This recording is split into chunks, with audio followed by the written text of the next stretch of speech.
Hey ladies and gentlemen, কেমন আছেন সবাই? আশা করি সবাই ভালো আছেন। Welcome to our community Ridwan cottage 99 my self Ridwan. আজ আমরা দেখতে চলেছি খুবই রিসেন্ট মুক্তি পাওয়া সার্ভাইভাল মুভিটি। মুভিটি খুবই সুন্দর একটি গল্প নিয়ে তৈরি করা হয়েছে। আচ্ছা একবার ভাবুন তো আপনি পরিবারকে নিয়ে সমুদ্রের মাঝে বোটে বেড়াতে নিয়ে গেছেন এবং সমুদ্রের মাঝখানে থাকা অবস্থায় সমুদ্রের পানি গায়েব হয়ে গেছে। তখন আপনি কিভাবে সার্ভাইভ করবেন এবং তারা কিভাবে সার্ভাইভ করেছিল? তারা কি আদৌ পরিবারের সবাই বেঁচে ফিরতে পেরেছিল? তো চলুন বিষয়গুলো এই এক্সপ্লেন থেকে জেনে আসা যাক। মুভির শুরুতে আমরা একটি পরিবারকে দেখতে পাই। পরিবারের মোট ৪ জন সদস্য ছিল। সদস্যদের মাঝে বাবার নাম জন, মায়ের নাম জুলিয়া, মেয়ের নাম ক্যাসি এবং ছেলের নাম ব্যান। তাদের প্রাইভেট বোট নিয়ে সমুদ্রের মাঝে জন্মদিন উদযাপন করার জন্য গিয়েছিল। জন্মদিনটি ছিল ব্যান্ডের। তখন যে যার মতো সমুদ্রের পরিবেশ উপভোগ করতে থাকে। জুলিয়া ফ্রিজ থেকে ফুড বের করে নিয়ে ক্যাসিকে দেয়, আর জুলিয়া সমুদ্রের মাঝে সুইমিং করতে যায়। মুভির সিন তখন টম এবং তার ছেলের ব্যান্ডের কাছে আসে। তারা মাছ ধরার ট্রাই করছে। অন্যদিকে কেসি হেডফোনে গান শুনছে আর ফুড খাচ্ছেন। কিন্তু জুলিয়া যে সমুদ্রের মাঝে সুইমিং করতে গেছে এই ব্যাপারটা তাদের কারো জানা ছিল না। জুলিয়া সুইমিং করা অবস্থায় সে মনে করে তাকে পানির নিচ থেকে কেউ হয়তো টানছে, কিন্তু আবার সে ভাবে হয়তো আমার মনের ভুল এটা।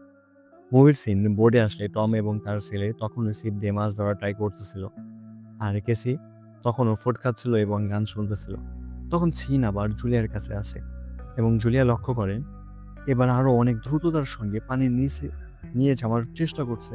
ভয় পেয়ে বোর্ডের দিকে আসতে থাকে সাঁতরিয়ে।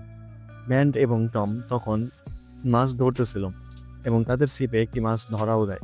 তখন আমরা দেখি বোর্ডের একটা কম্পাস এদিক সেদিক ঘুরছে। সিন জুলিয়ার কাছে আসলে দেখি জুলিয়া অনেক জোরে জোরে চিৎকার করে তার হাজবেন্ডকে ডাকতেছিল। তখন টম লক্ষ্য করেন তার ওয়াইফ কোথাও নেই। টম বোর্ডের সব জায়গায় খুঁজে দেখেন, খুঁজে না পেয়ে বোর্ডের সামনে গিয়ে দেখে তার ওয়াইফ বোর্ড থেকে অনেক দূরে সাঁতরাচ্ছে এবং অনেক জোরে জোরে চিল্লিয়ে তাদেরকে ডাকতেছে সাহায্যের জন্য। টম তখন কেসিকে ডাকে, কিন্তু তার কানে হেডফোন থাকার কারণে শুনতে পায় না। তখন টম উপর থেকে কেসিকে ডাক দিলে এবার কেসি শুনতে পায়। টম কেসিকে বলে, তোমার মা বিপদে পড়েছে, হেল্প করতে হবে, দ্রুত এখানে আসো, এবং অন্য পাশ থেকে ব্যান্ডকে ডেকে নিয়ে আসে। তিনজন মিলে তার মাকে দ্রুত বাঁচানোর জন্য যায়। বোর্ড যখন জুলিয়ার কাছে পৌঁছায়, টম মেয়েকে বোর্ডের দায়িত্ব দিয়ে সে পানিতে ঝাঁপ দেয় তার ওয়াইফকে বাঁচানোর জন্য। তার ওয়াইফকে পানি থেকে ধরে বোর্ডের পিছন দিয়ে বোর্ডে ওঠায়। সবাইকে তখন জুলিয়া তার সাথে কি কি হয়েছে এই বিষয়গুলো বলতেছিল। টম সবার উদ্দেশ্যে বলে, যখনই সমুদ্রে নামবে কেউ, কাউকে না কাউকে বলে অবশ্যই নামবে। টমের কথা সবাই সহমত জানায়। মুভির সিন একটু পরে আসলে দেখি টম বোট ড্রাইভ করতেছিল। সূর্য ডুবলেন, তারা সবাই মিলে বার্থডে সেলিব্রেট করতে বসে পড়ে। সবাই বার্থডে উইশ করে ব্যান্ডকে এবং সবাই ব্যান্ডকে গিফট দেয়। তারপরে তারা সবাই মজা করতে থাকে। তখন মজা করা অবস্থায় কেসির বয়ফ্রেন্ড কেসিকে কল করে। কেসি তখন তার বয়ফ্রেন্ডের সাথে কথা বলতে চায়। তাদের কথোপকথন চলা অবস্থান আমরা লক্ষ্য করি কেসির ভিএফএ যেখানে বসবাস করে ওইখানকার আবহাওয়া অনেক খারাপ। তখন নেট অনেক খারাপ থাকার জন্য তাদের কনভারসেশন নষ্ট হয়ে যায়। সবাই যখন একসাথে হয় তখন তারা সবাই মিলে কিছু একটা নড়াচড়া করার শব্দ পায়। সবাই তখন বাইরে আসে। ব্যান্ড তখন বোর্ডের উপরে গিয়ে টর্চ লাইট জ্বালানোর পরে তারা ওইখানে অনেক তিমি মাছ দেখতে পায় আশেপাশে ঘোরাঘুরি করছে। তিমি মাছকে আশেপাশে ঘোরাঘুরি করতে দেখে তারাও অনেক খুশি হয়। হঠাৎ একটা তিমি তাদের বোটে অনেক জোরে গুঁতো দেয়। গুঁতো দেওয়ার কারণে কারো কিছু না হলেও বোর্ডের উপরে থাকা বেঞ্চ পড়ে যায়, কিন্তু তার গুরুতর কোনো কিছু হয় না। টম ভাবে বোর্ডে হয়তো কোনো ক্ষতি হয়েছে। সে তখন ওইটা চেক করার জন্য পানিতে নামে। টম পানিতে নামার পরবর্তীতে পরিবারের সবাই উঠে আসার অপেক্ষা করতে থাকে। কিছুক্ষণ পর টম পানির নিচ থেকে উঠে আসে। উঠে আসার পরে পরিবারের সবাই দেখে তার হাত কাটা। তখন সবাই মিলে টমকে বোটে নিয়ে আসে। আসার পর টমের ওয়াইফ জুলিয়া তার কাটা জায়গায় সেলাই করে দিতে থাকে। অন্যদিকে তার মেয়ে ক্যাসি তখন তাকে এক কাপ চা দেয়। টম তখন সবাইকে বলে, আমি বোর্ডের নিচে যাবার পরে কোনো বড় একটা কিছু আমার দিকে ছুটে আসতেছিল, সেই কারণে আমি তাড়াহুড়া করে উঠে আসতে গিয়ে বোর্ডের সাথে আমার হাত লেগে যায় এবং সেখানে কেটে যায়। এবং আরও বলে তিমির ধাক্কার কারণে আমাদের বোর্ডে সমস্যা হয়েছে, যে কারণে বোর্ড মেকানিক ছাড়া ছাড়তে পারবো না। তখন টম বোর্ডটি রান করার ট্রাই করতেছিল, আর জুলিয়া রেডিও দিয়ে কন্ট্রোল রুমের সাথে যোগাযোগ করার চেষ্টা করে এবং কেসি ফোন নিয়ে নেটওয়ার্ক পেতে বোর্ডের উপরে যায়, কিন্তু নেটওয়ার্ক পায় না।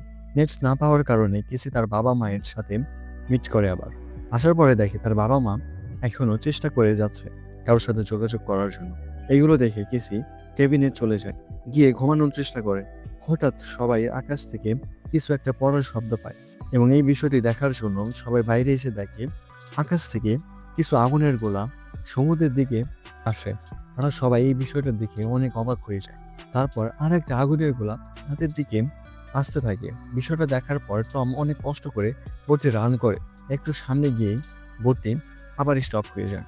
তারপরই আগুনের গোলা তাদের পাশেই পড়ে। টম ওইটা ভালোভাবে দেখে বলে, যেটা আকাশ থেকে পড়েছে সেটা আসলে স্যাটেলাইট। তারা সবাই তখন উপর থেকে নেমে বোর্ডের ভিতরে ঢুকে পড়ে, কারণ বাইরে অনেক জোরে বাতাস বইতে শুরু করেছিল। তারা বোর্ডের ভিতরে আসার পরে অতিরিক্ত বাতাসের কারণে সমুদ্রে বড় বড় ঢেউ হতে থাকে এবং এই ঢেউয়ের কারণে তাদের বোট এদিক সেদিক ঢুলতে থাকে। বোটে অনেক জোরে ঢোলার কারণে বোটের সব কিছু উল্টাপাল্টা হয়ে যায় এবং এই সময় ব্যান্ড পড়ে গিয়ে ব্যথা পায়। ব্যান্ডকে সবাই মিলে ধরে বসিয়ে দেয়। টম পরিস্থিতি বেশি খারাপ দেখে বোর্ডের থাকা লাইফ জ্যাকেটে বের করে আনে এবং লাইফ জ্যাকেট এনে ছেলে মেয়েকে আগে পরিয়ে দেয়। হুট করে তাদের বোর্ডের লাইট চলে যায়। টম লাইটটি ঠিক করতে যায়। লাইটটি ঠিক হওয়ার পর ব্যান্ড মম বলে ডাক দিয়ে জুলিয়াকে। জুলিয়া তখন বুঝতে পারে অতিরিক্ত শব্দের কারণে তার নাক দিয়ে রক্ত বের হচ্ছে। রক্ত বের হওয়া দেখে কিসিম তখনই বমি করে ফেলে। শব্দ এর কারণে সবার মাথায় ঘুরতে থাকে। বোর্ডে থাকা সবাই কম বেশি আঘাত পেয়েছিল। আঘাত পাওয়ার কারণে এবং অতিরিক্ত শব্দ এর কারণে সবাই অজ্ঞান হয়ে ঘুমিয়ে পড়ে। মুভির সিন পরের দিনে সকালবেলায় আসলে দেখি সবাই ঘুমিয়েছিল। বোর্ডের উপর থেকে সবার উপরে পানি পড়লে একে একে সবার ঘুম ভেঙে যায়। সবাই তখন ধীরে ধীরে বাইরে আসতে থাকে। বাইরে আসার পরে সবাই অবাক হয়ে আশেপাশে দেখতে থাকে। আচ্ছা, আপনারা কি ভাবছেন কি হতে পারে যা দেখে সবাই এত অবাক হয়ে গেছে? হ্যাঁ, আপনারা যেটা ভাবছেন সেটাই। তারা সবাই দেখেন পুরো সমুদ্র পানি উধাও হয়ে গেছে। কোনো জায়গায় কোনো পানি নেই, একদম মরুভূমি হয়ে গেছে। টম অ্যান্ড ব্যান্ড মিলে বাইরে এসে কিছু গবেষণা করতে নেয়। তখন টম বলে, আমার কম্পাসে নর্থের জায়গায় সাউথ, সাউথের জায়গায় নর্থ দেখাচ্ছে। জুলিয়া বলে, এটা আদৌ সম্ভব? টম বলে, হ্যাঁ, এইরকম ঘটনা 7 লক্ষ বছর আগে হয়েছিল। ব্যান্ড তার বাবাকে জিজ্ঞেস করে, তাহলে এখন সমুদ্র কোথায় আছে? টম উত্তর দেন, যেখানে সমুদ্রে থাকার কথা নয় সেখানে আছে। উপর থেকে ক্যাসি বলে, তার মানে সমুদ্রের সব পানি এখন কি পৃথিবীতে আছে? টম বলে, হয়তোবা। বাবার মুখে এমন কথা শুনে রান্না করতে করতে ঘরের ভিতরে চলে যায় ক্যাসি। জুলিয়া ক্যাসির পিছন পিছনে চলে যায়। এসে দেখে ক্যাসি ফোন হাতে করে নিয়ে কিছু একটা দেখে কান্নাকাটি করছে। জুলিয়া তখন তাকে সান্ত্বনা দিতে আসলে ক্যাসি তার মাকে এখান থেকে চলে যেতে বলে। জুলিয়া চলে যাওয়ার পরে তখন দেখি ক্যাসি আসলে বিএফ এর পিকচার দেখছিল এবং তার কথা মনে করে কান্নাকাটি করছিল। সিন অন্যদিকে আসলে দেখি একটি পাহাড়ের উপর থেকে ব্যান্ড টম এবং জুলিয়াকে অনেক জোরে ডাকছে। টম এবং জুলিয়া বাইরে গেলে ব্যান্ড তাদেরকে বলেন, অন্য কোনো ব্যক্তি যদি আমাদের মতো সমুদ্রে আটকা পড়ে তাহলে আমার বেঁধে রাখা বেলুন দেখে এই দিকে আসবেন। টম ছেলের এমন কাজ দেখে 2 হাত উঁচু করে লাইক দেয়। সবাই বোর্ডের ভিতরে আসে। টম ট্রাই করতে করতে রেডিওটি ঠিক করে ফেলে। রেডিও অন করতে ভাগ্যবশত রেডিওতে একজন কানেক্ট হয়। টম তখন বলে, হাই, আমার নাম টম। অনেকদিন পর অপরিচিত একজন ব্যক্তির সাথে কথা বলে ভালো লাগলো। অন্য পাশ থেকে বলেন, হাই, আমার নাম নও। আমি একটি সাবমেরিনের ক্যাপ্টেন এবং আমরা সাবমেরিনে মোট 3 জন ছিলাম, কিন্তু অতিরিক্ত আঘাত লাগার কারণে বাকি 2 জন মারা গেছে। টম তখন বলেন, বিষয়টা জেনে কষ্ট লাগলো। নওকে টম বলেন, সমুদ্রের পানি হঠাৎ কোথায় গেল? নও তখন বলে, ম্যাগনেটিক পুল রিভার্স হয়ে গেছে, যে কারণে সমুদ্রের পানি উধাও হয়ে গেছে এবং 1 সপ্তাহের মাঝে সমুদ্রের পানি আবার সমুদ্রে চলে আসবে, যে কারণে আপনারা যত দ্রুত সম্ভব উঁচু কোনো একটি জায়গায় আশ্রয় নিন। তখন জুলিয়া তার ছেলে মেয়েকে ওইখান থেকে ভিতরে যেতে বলে। তারা দুজন ভিতরে চলে গেলেন। টম তখন নয়ের কাছে সাহায্য চায়। বলে, আপনার সাবমেরিনে যেহেতু দুজন ব্যক্তিকে নেওয়া যাবে, তাহলে আপনি আমার ছেলে মেয়েকে বাঁচান। এই কথা বলার পরে রেডিওর ওই পাশ থেকে আর কোনো সাউন্ড বা কোনো কথা আসে না। টম এবং জুলিয়া তখন মনে করে হয়তোবা তারা কোনো সাহায্য পাবে না, নও কোনো সাহায্য হয়তোবা করবে না, যে কারণে সে হয়তোবা কথা বলতেছে না। ঠিক তখনই নও হুট করে তার ঠিকানা দিয়ে দেয়। টম তখন তার ঠিকানাটা নোট করে নেয় এবং নওকে বলে, আমার এখান থেকে আপনার ওখান পর্যন্ত যেতে আমাদের 3 দিন সময় লাগবে, তাহলে আমরা কালকে সকালবেলায় বের হব। নও তাদের সবার উদ্দেশ্যে গুড লাক বলে এবং কল কাট করে দেয়। টম বলে, যাক, একটা উপায় তো পাওয়া গেছে। তারপর মুভির সিন পরের দিন সকালবেলায় আসলে দেখি সবাই সাবমেরিনের কাছে যাওয়ার জন্য সবকিছু গুছিয়ে নিচ্ছে। টম কিছু একটা খেতে খেতে বাইরে গিয়ে দাঁড়ায় এবং দূরে কাউকে আসতে দেখে তার দিকে এগিয়ে যাওয়ার পরে আবার ফিরে এসে পানির একটি বোতল নিয়ে তার কাছে যায়। পথচারীকে পানি দিয়ে বলে, আপনি হয়তোবা অনেক ক্লান্ত আছেন, একটু পানি খান, তাহলে একটু সুস্থ লাগবে। পথচারী পানি খাওয়া শুরু করেন। পথচারী পাশে কুকুর ডাকাডাকি করলেন। কুকুরের ডাক শুনেন জুলিয়া বাইরে আসে। বাইরে আসার পর জুলিয়া তাদের মাঝে অন্য আরেকটি ব্যক্তিকে দেখিয়ে খুশি মনে সামনের দিকে এগোতে থাকে।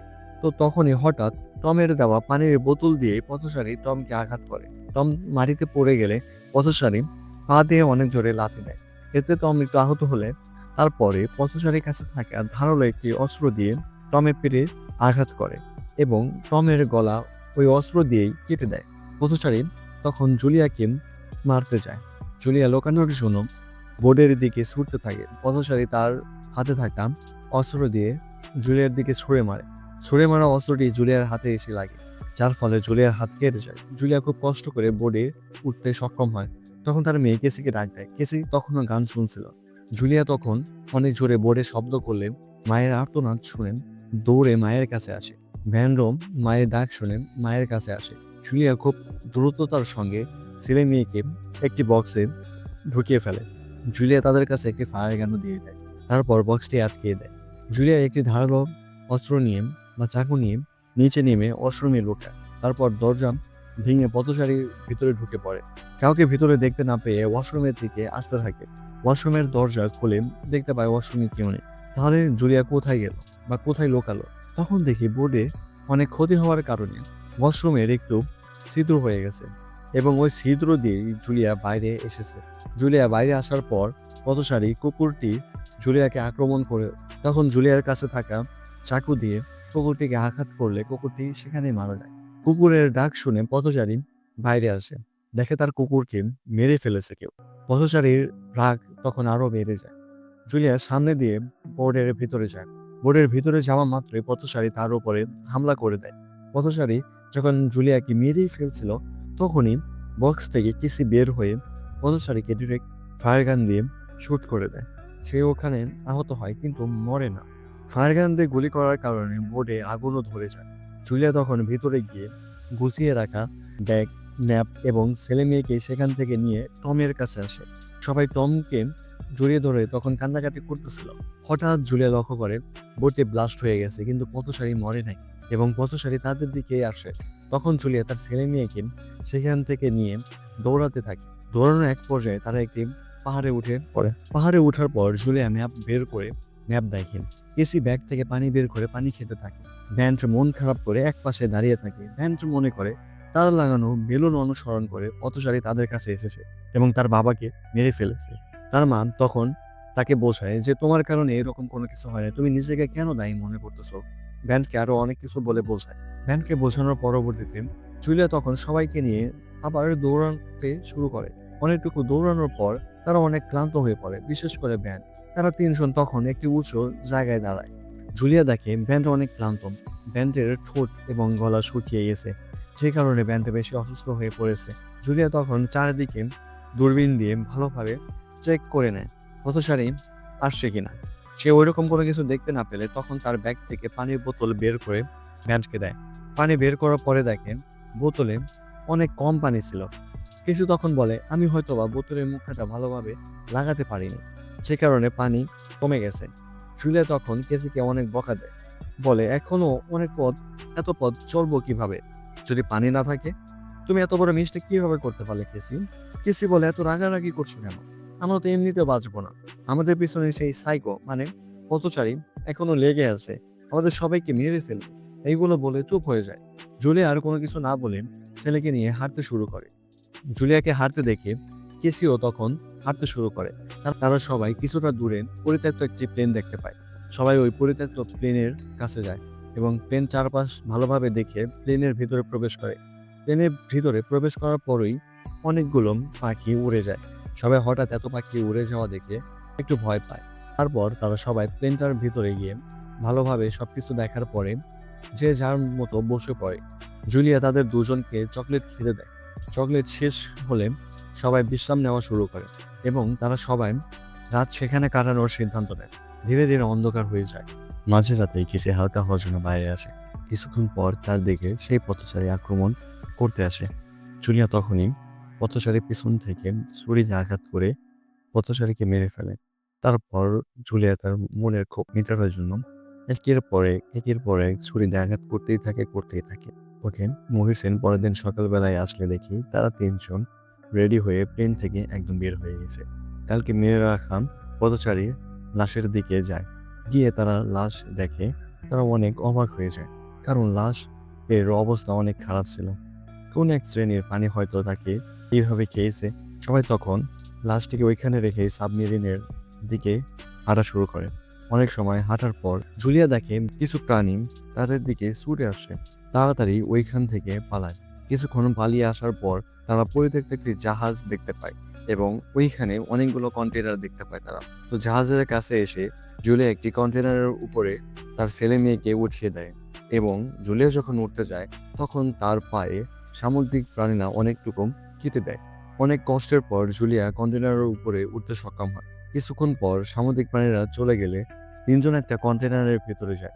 ব্যান্ড একটা বন্দুকে বুলেট ভরছিল আর জুলিয়া তার কাটা জায়গায় বুলেটের বারুদ ঢেলে ওইখানে আগুন জ্বালিয়ে দেয়। জুলিয়া অনেক কষ্ট হচ্ছিল, কিন্তু তার কষ্ট কাউকে বুঝতে দেয় না।